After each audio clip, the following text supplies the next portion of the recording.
और मुझे ये देखकर खुशी है कि यहां आपके बीच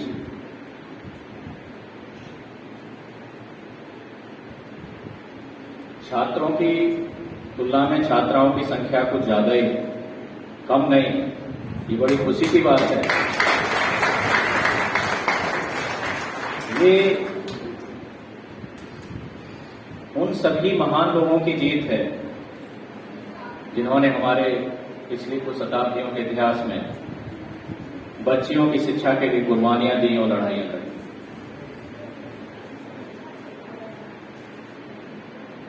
मैं अभी संयोगवश जिस जगह पे काम कर रहा हूं, जैसा कि श्री सिंह जी ने बताया कि वीकर सेक्शन, कमजोर वर्ग, यहाँ बिहार में सीआईडी में एक विंग है जो महिलाओं के विरुद्ध अपराध, बच्चों के विरुद्ध अपराध, अनुसूचित जाति और अनुसूचित जनजाति के विरुद्ध अपराध के बारे में मॉनिटरिंग करता है वो विंग। उसका नाम यहाँ बिहार में, बाकी अन्य राज्यों में अलग अलग नाम है,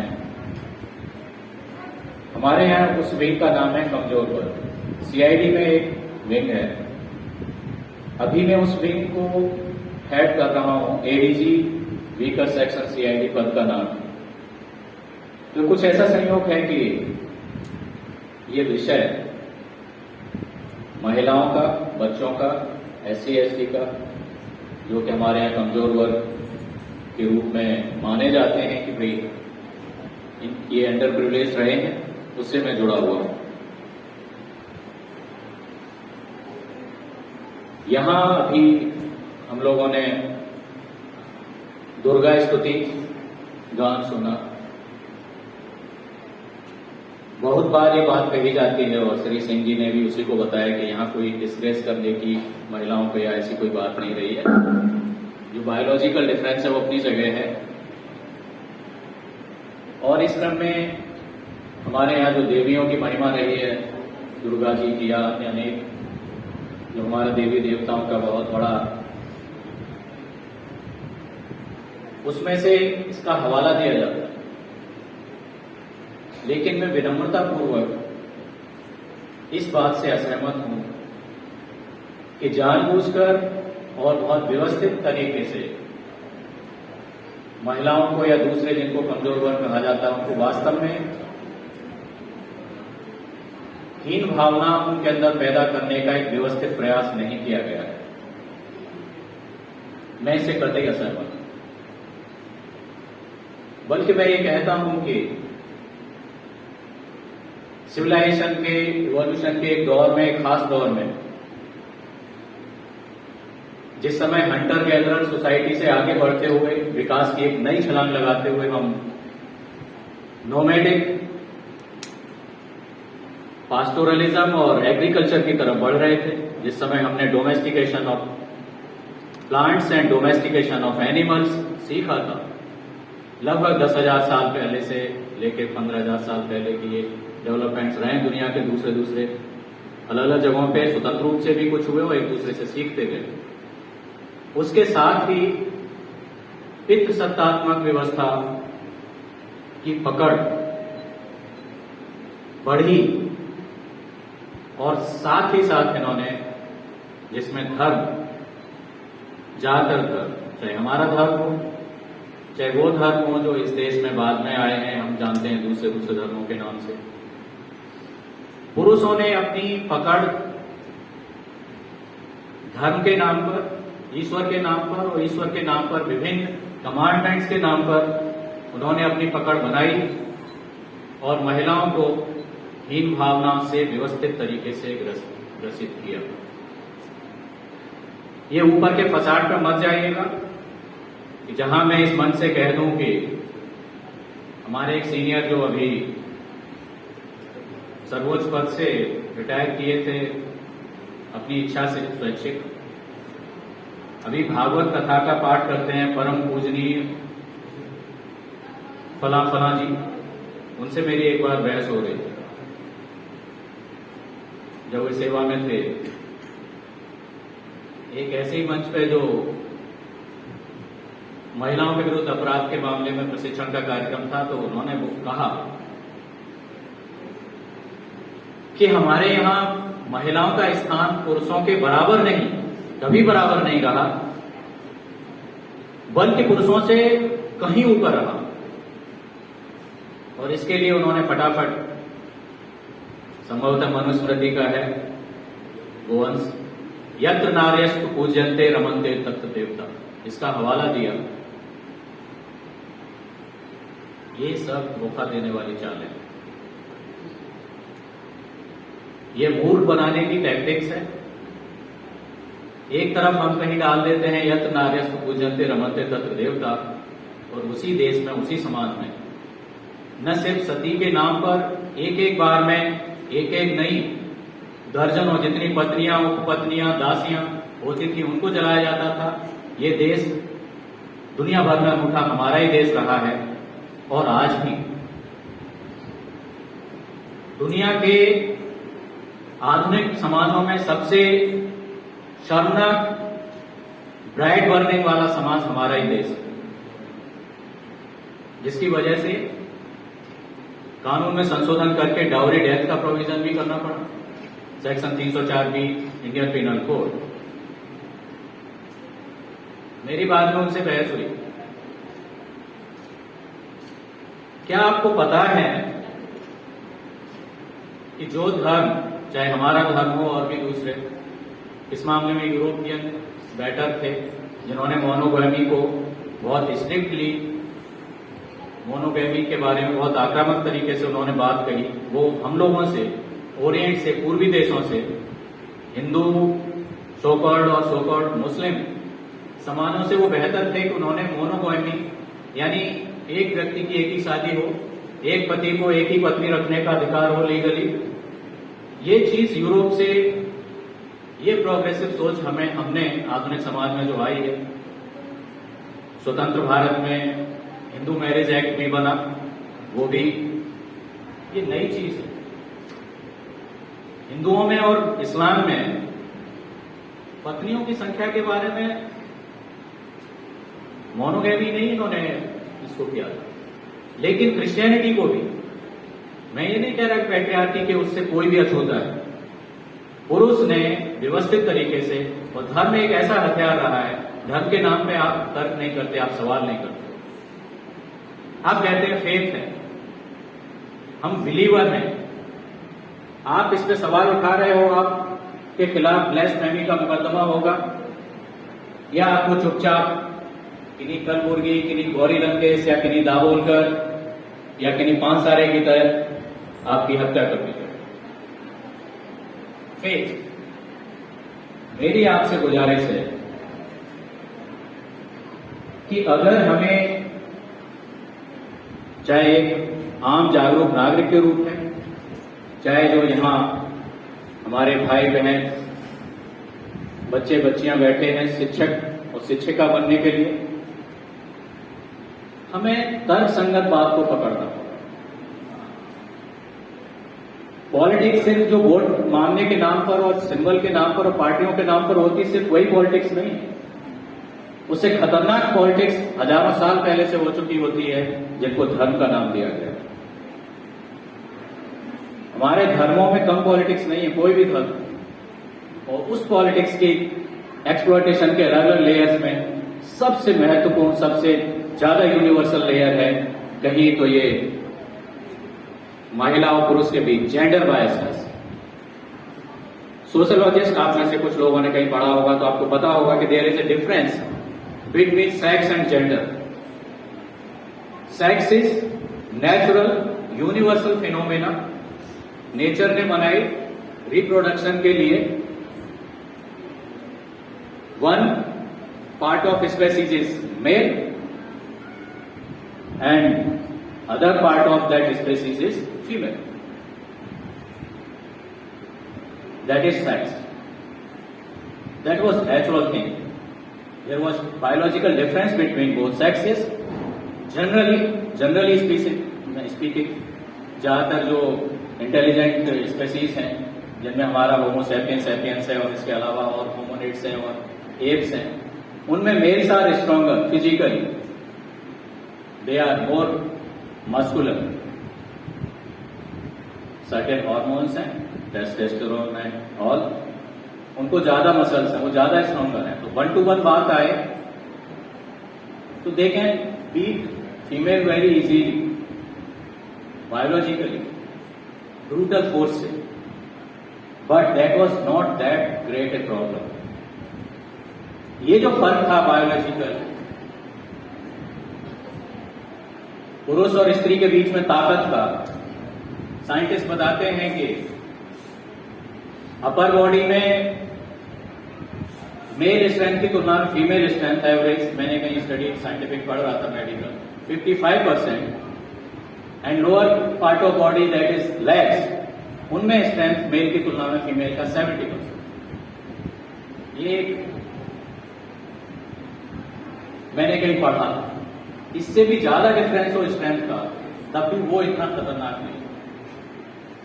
जो डिफरेंस हम कल्चरली हिस्टोरिकली समय के साथ साथ ले आए, जिसको फिर जेंडर कहा गया है, जेंडर वहां से सोशोलॉजिकल फिनोमेना के रूप में आता है, और वो फर्क और ज्यादा खतरनाक है।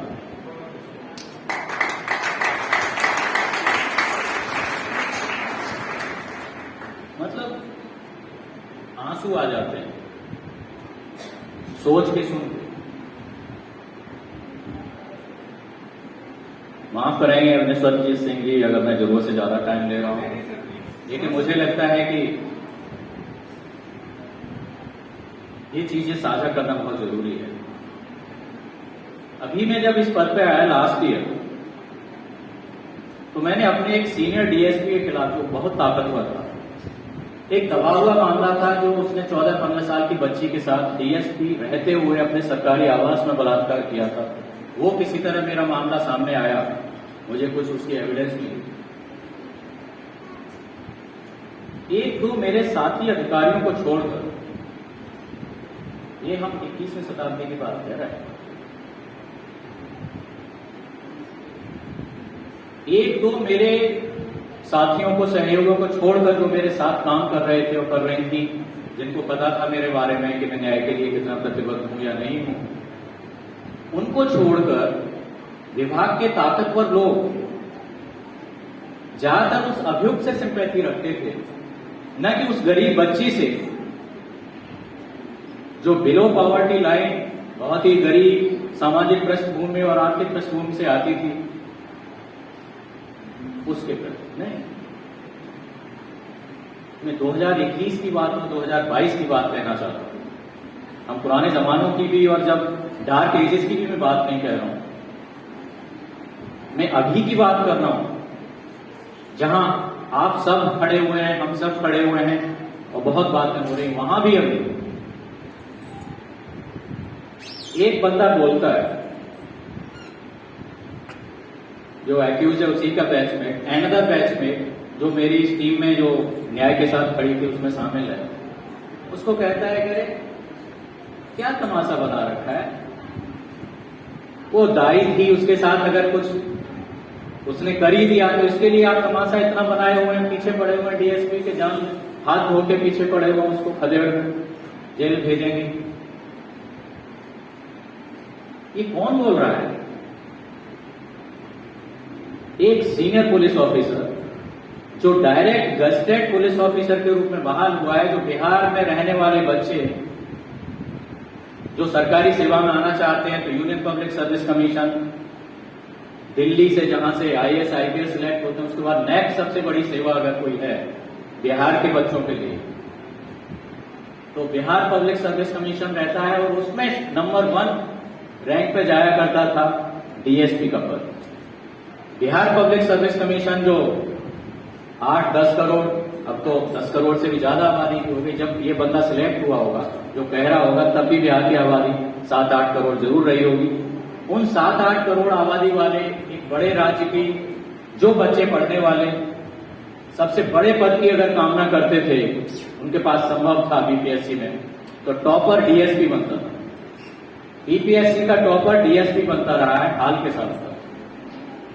अब कुछ सिस्टम चेंज हुआ है, एसडीएम रैंक या इस तरह कुछ हुआ है, तो पिछले कुछ सालों से अब वो डीएसपी, कई लोग उसको दूसरी प्रायोरिटी को देते। ऑलरेडी इतनी मजबूत ताकतवर जगह पर वो खड़ा है, वो व्यक्ति प्रमोट होकर आईपीएस बनेगा और आईपीएस में जो और सीनियर रैंक है वहां तक भी जाए अगर यह केस में आ गया।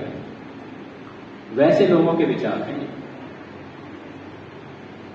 हम क्या बात करें, कौन सी बराबरी, कहां की बराबरी? अगर कहीं मिली है तो ये जो सामने कुछ तस्वीरें हैं आपके सामने, उधर दाहिनी तरफ देखिए मंच पर,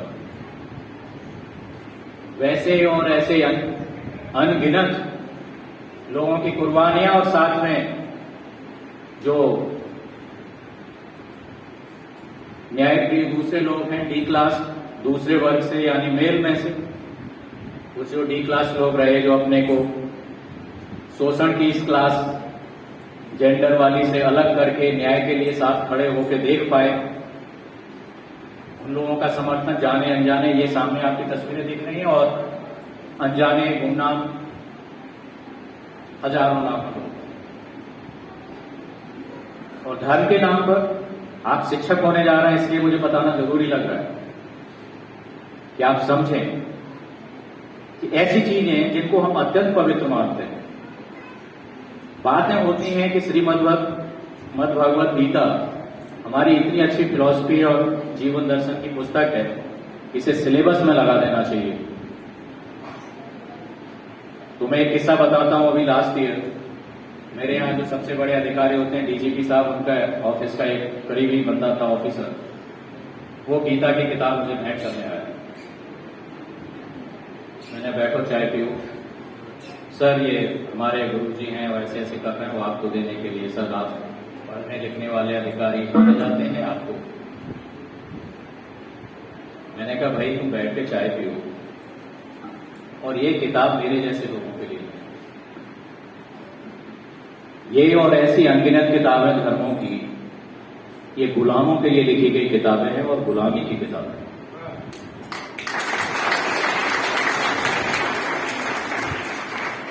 मेरे जैसे आजाद आदमी के लिए ऐसी किताबें नहीं बनी कि वो सब ऑब्वियसली धार्मिक व्यक्ति। अभी तो बच्चों ने यहाँ स्वागत में होली तिलक का अपनी परंपरा है सांस्कृतिक, उसमें बच्चों ने लगा दिया और मैं फूल ऐसे किए तो मैं कुछ बोल भी नहीं पाया। रेफनी में फूल की भी बर्बादी हो रही थी, लेकिन वो प्रॉपर जो तिलक लगाते हैं, जो अपना दिखाते हैं एक सामाजिक उसकी हायरार्की, वो तिलक लगाए हुए बंदा, यार ये आदमी मतलब मुश्किल से 5 फीट 5 इंच का है, मुश्किल से 50-55 किलो वजन है इसका, तो ये कहता है गुलामी की किताब है। सोच रहा होगा यार गजब आदमी है।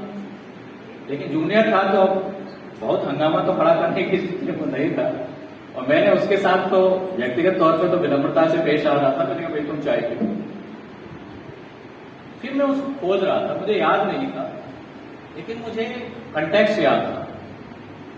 एक श्लोक के बारे में मैंने पढ़ा हुआ था, तो कहा जाता है कि ये महाभारत कुरुक्षेत्र के मैदान में श्री कृष्ण भगवान ने अपने उद्गार जो व्यक्त किए थे, जो मोहित हो रहे थे अर्जुन, उनके सारथी के रूप में वो काम कर रहे थे, लेकिन उनको मोह से दूर करने के लिए ये सारा जो गीता का है लगभग 700 श्लोकों का है ये। मैंने एक श्लोक पढ़ा हुआ था, लेकिन अब याददाश्त उतनी साफ रही नहीं, तो मुझे याद नहीं था कि एग्जैक्ट उसका रेफरेंस क्या है, इतनी किताब में कहाँ मिलेगा। मैंने कुछ देर बैठो, मुझे कुछ समझ नहीं, जब तक चाय बिस्किट आए वो पी रहा था, तब तक मैंने खोज के उसको निकाल के वो श्लोक सुनाया। उस श्लोक के मुताबिक भगवान श्री कृष्ण जी जो भगवान है, जो दुनिया का रचयिता, उनके विष्णु के अवतार हैं, वो कहते सुने जाते हैं, हे पार्थ, स्त्री वैश्य और शूद्र यद्यपि पापी योनि है, तथापि मेरी भक्ति करें तो मुझे पा सकते। Thank you so much, so nice of you, so kind of you. हम पाप योनि हैं, ये क्या है? क्यों ऐसे श्लोकों को लाने की जरूरत पड़ती है कि किसी व्यक्ति जो लीला पुरुषोत्तम कहे जाते हैं, ठीक है, आप लीला पुरुषोत्तम है, आप माँ देवकी के गर्भ से पैदा हुए या माँ यशोदा के गर्भ से, इसको डिस्काउंट कर देते हैं। लेकिन आप किसी माँ के गर्भ से पैदा हुए, आपने किसी महिला से शादी की, किसी से या उनके नाम से तो बहुत जोड़ी जाती, 8 इधर पटरानी, फिर 16,000 इतनी उनके नाम के साथ, श्री कृष्ण के नाम के साथ। तो इतना इतिहास में किसी बड़े से बड़े किसी का हरम नहीं रहा होगा, उतना बड़ा उनके नाम जोड़ दिया है। ठीक है भाई, बेटियां भी उनमें से कुछ रही होंगी, इतिहास पुराण में नाम मिलता है नहीं मिलता है, या नहीं रही हो तो भतीजियां रही होंगी, बहनें रही होंगी, या कोई नहीं रहा हो। तो बिना मां के तो तुम आए नहीं बाबू। वो माएं, वो बहनें, वो बेटियां पापी होंगी, शर्म से डूब के मर जाओ। वो लोग जो धर्म के नाम पर ऐसी विकृत परवर्टेड पैट्रियार्कल पॉलिटिक्स को बढ़ावा देते रहे, मैं इससे ज्यादा क्या कहूं। मेरी आपसे गुजारिश है कि दिमाग खोल के रहिए, आंखें खोल के चलिए। और मैं बता दूं, सिर्फ इसलिए नहीं कि मैं 2 बेटियों का बाप हूं, बल्कि इसलिए भी क्यों समाज में रह के मैंने जाना है और समझा है कि आज भी हमारे देश में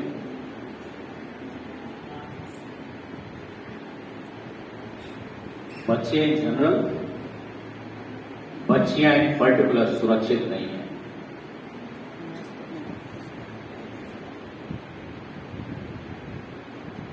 यहां इस सदन में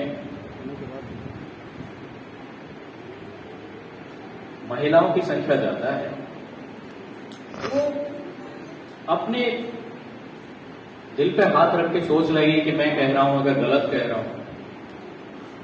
मेरा मानना है, मेरा विश्वास है कि इवन इस सदन में बैठी हुई महिलाएं जिस भी उम्र की हैं, उनमें से ऐसी खुशकिस्मत कम रही होंगी जिनके साथ बचपन में या किसी दौर में उनका हरेसमेंट नहीं किया गया, इस तरीके से या उस तरीके से, उसी समाज के मेल द्वारा। और उनमें ज्यादातर अपने परिचय तो अपने रिश्तेदार रहे होंगे, अपरिचय तो बाहरी आदमियों की तुलना में। ये सच्चाई है, ये हमारा समाज, इस चीज को हम लोग बहुत पब्लिकली डिस्कस नहीं करते हैं, लेकिन चूंकि मैं गुलाम नहीं हूं, मैं आजाद आदमी हूं, इसलिए मैं डिस्कस करता हूं। क्योंकि जब तक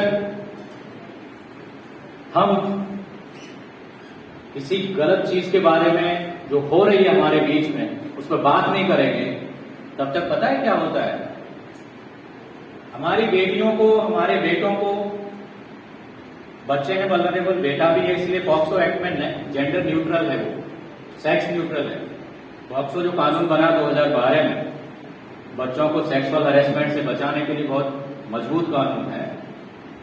उसमें बॉय चाइल्ड और गर्ल चाइल्ड के बीच कोई भेद नहीं किया गया है, लेकिन due to natural sex, biological identification, physical identification, girl childs are even far more vulnerable than boy children, sorry. ये हमने ऐसा माहौल बना रखा है कि हमारी अपनी बेटी, हमारा अपना बेटा इस तरह का हरेसमेंट जब उसके साथ होता है, तो हम चाहे मां है या पिता है, हमसे वो कहने की हिम्मत तक नहीं जुटा पाता, छोड़िए न्याय क्या मिलेगा, कब मिलेगा। हमने ऐसा माहौल बना रखा है, ऐसी चीजें बना रखी है। अच्छा ये तो फला, ऐसा कैसे? अगर कोई बच्चा हिम्मत करके बोल दिया मां के पास, मां के पास ज्यादा बोलेगा, मां ज्यादा क्लोज रहती है, बाप के पास उसके बाद नंबर आएगा, तो हो सकता है 10 में से 9 मां पहले उस पर डिसबिलीव करेगी और उसी को डांट डपट के कर देगी, और वो ये भूल जाएगी कि जब उसका बचपन था तब उसके परिवार में या किसी परिचित ने या किसी रिश्तेदार ने उसके साथ भी ऐसे ही करने की कोशिश की थी, वही मां। क्या आप विश्वास करेंगे? मैं एक जगह एसपी था, 6 साल की बच्ची के साथ किसी ने बलात्कार किया, 22-23 साल के बंदे ने। आप कल्पना कर सकते हैं कि 6 साल की बच्ची, वो मरते मरते बची। She was bleeding so profusely, she could hardly be saved. बड़ी मुश्किल से अस्पताल में जाके वो बच्ची बची। और उसमें जो मैडम, जो हमारी एक्सपर्ट है, मेडिकल एक्सपर्ट, जो उस जिले की सेकंड हाईएस्ट गायनोकोलॉजी में प्रैक्टिशनर थी उस जमाने में, 2004, आज 18 साल पुरानी बात बता रहा हूं, उस जमाने में उनकी लाखों की आमदनी हुआ करती। उस महिला ने अपनी रिपोर्ट में, डॉक्टर ने पता है क्या लिखा? उन्होंने ये नहीं लिखा कि रेप हुआ है, ये एविडेंस। उन्होंने उसको एक्यूज को मदद करने की नियत से अटेम्प्ट टू रेप, बलात्कार का प्रयास।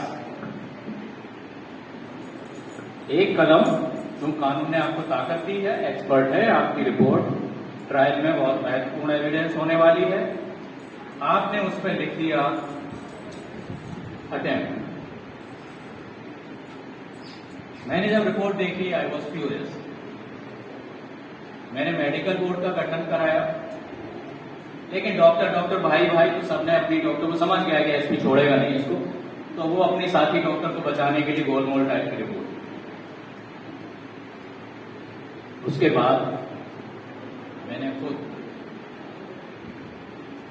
एक मेडिको लीगल जूरिस्प्रूडेंस में एक किताब चलती है, 1920 में पहली बार डॉक्टर जयसिंह मोदी उसके ऑथर हुआ करते थे, और उस किताब की इतनी रेपुटेशन है कि आज भी वो किताब 100 साल से ज्यादा समय गुजर चुका है, उसके बाद भी वो किताब अपने फील्ड की एक अथॉरिटेटिव बुक आज भी मानी जाती है। वो मैंने किताब उठाई, खुद परिस्थितियों और चीजों का, एविडेंस का एनालिसिस किया, और इस डॉक्टर की गिरफ्तारी का आदेश दिया। एक्यूज तो गया, मैडम आप ही जाओ उसके साथ। आपने उसको मदद करने की नाजायज कोशिश की, कानून साफ है, कानून के संबंधित सेक्शन में मैंने डॉक्टर मैडम को भी जेल भेज दिया। उसके बाद इंडियन मेडिकल एसोसिएशन का बिहार चैप्टर, अनिल किशोर यादव मुर्दाबाद, तानाशाह एसपी को बर्खास्त करो, वगैरह वगैरह, ये सब चलता रहा। ठीक है, एक सप्ताह बाद डॉक्टर मैडम की बेटी मुझसे मिलने आई। वो खुद एमबीबीएस फाइनल ईयर में। उसने सवाल किया मुझसे, मैंने चाय वाय मंगाई, पीजिए आराम से। बोला सर आपने मेरी मां को जेल भेज दिया, क्या मेरी मां कोई क्रिमिनल है? मेरे मुंह से बेसाख्ता निकला कि with due respect to your and your relationship with madam so and so, आपकी मां है तो मां तो बहुत बड़ा रिश्ता होता है मां बेटी का, उसको पूरा सम्मान देते हुए मैं आपको बताना चाहता हूं कि मुझे नहीं लगता कि आपकी मां से बड़ा क्रिमिनल मेरे जुरिडिक्शन में, मेरे इस जिले में है कोई और। ये आश्चर्यजनक लग सकता है किसी को। उस जिले में बहुत सारे मर्डर थे, बहुत सारे रेपिस्ट थे, और ये बंदा मुझे आज भी लगता है कि जिसने वो रेप किया उससे भी बड़ी मुजरिम ये डॉक्टर मुझे लगती है। रेप के बारे में तो कई बार, हालांकि वो कोई डिफेंस नहीं हो सकता किसी भी चीज के लिए, लेकिन कई बार साइकोलॉजिस्ट कहते हैं कि भाई this is a crime of passion, उससे कोई क्राइम कम नहीं हो जाता। लेकिन जो डॉक्टर कर रही थी, या हम पुलिस ऑफिसर के रूप में जब करते हैं अगर, या वो जो पुलिस ऑफिसर अपने साथी बलात्कारी डीएसपी के बारे में बोल रहा था कि क्या हो गया, ये से लोग, ऐसी सोच, मुझे लगता है कि वो जो दियारा में फरार क्रिमिनल घूम रहा है, कम से कम उसको कुछ अपनी लिबर्टी और समाज में उसकी इज्जत की कुर्बानी, उसकी बदले में उसको कुछ तो स्टेक्स पे है। उन लोगों की तुलना में बड़े क्रिमिनल हम लोग। ये मैंने उनकी बेटी को कहा, चाय वाय पिलाई, बाकायदा सम्मानपूर्वक मैंने, और मैं आज भी इस्तेमाल कर सकता हूं। तो मैं बार बार ये रिक्वेस्ट करना चाहता हूं कि ये जो न्याय है ना, या बराबरी की बात है या हक की बात है,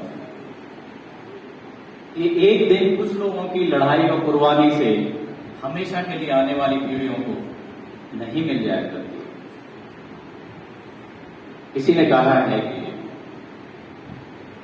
eternal vigilance is the price of liberty. Eternal vigilance is the price of liberty.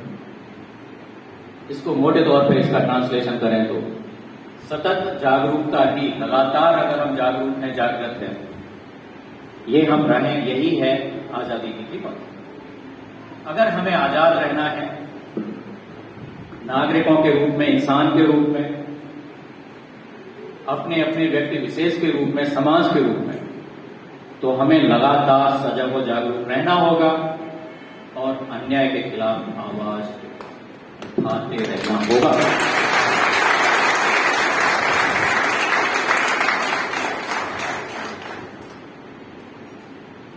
किन्हीं पुराने हमारे जो टॉर्च बियरर्स थे, उनके या आज भी और जो दूसरे लोग लड़ रहे हैं, सिर्फ उनका लड़ना भर, उनके द्वारा दी गई कुर्बानियां भर काम नहीं आएंगी सबको न्याय के लिए। हमें सबको एक से एक और एक यार है, एक दूसरे को और कुछ नहीं कर सकते तो कम से कम मोरल सपोर्ट जरूर कर सकते हैं। डरे हुए हैं हम अत्याचार में समाज में, लेकिन आजकल एक ये है कि कोई पीड़ित है, अगर वो लड़ाई लड़ रही है या लड़ रहा है अन्याय के खिलाफ, तो उसको एक टेक्स्ट करके भी आप कहते हैं कि कम से कम हम नैतिक रूप से हम आपके साथ हैं, अकेला महसूस मत करें, उसका भी महत्व।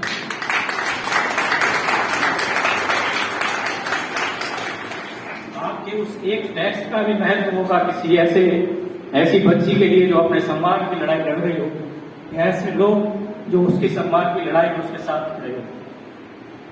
ये बात हमेशा ध्यान रखिएगा। सॉरी आई गॉट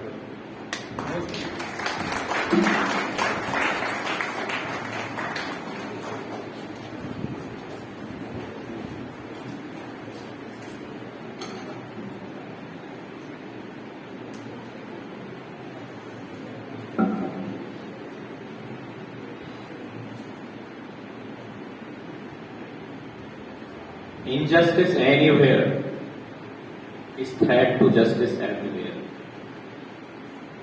ये मार्टिन लूथर किंग जूनियर के वर्ड्स हैं, और कल भी उतने ही रेलिवेंट थे, आज भी उतने ही रेलिवेंट हैं, और आने वाले कल में भी उतने ही रेलिवेंट रहेंगे।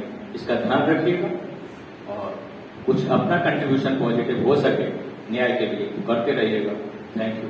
जय हिंद।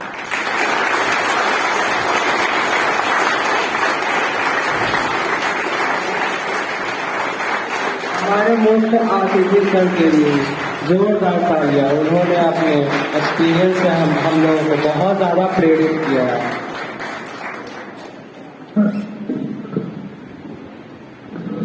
आज टाइम में आप लोगों को सर को दिलासा देने के लिए कि हम इनके साथ हैं और जो इनजस्टिस हो रहा है उसके अगेंस्ट में हम लोग खड़ा होंगे। ये इनके विचार है, आप लोग इसमें करिएगा प्लीज।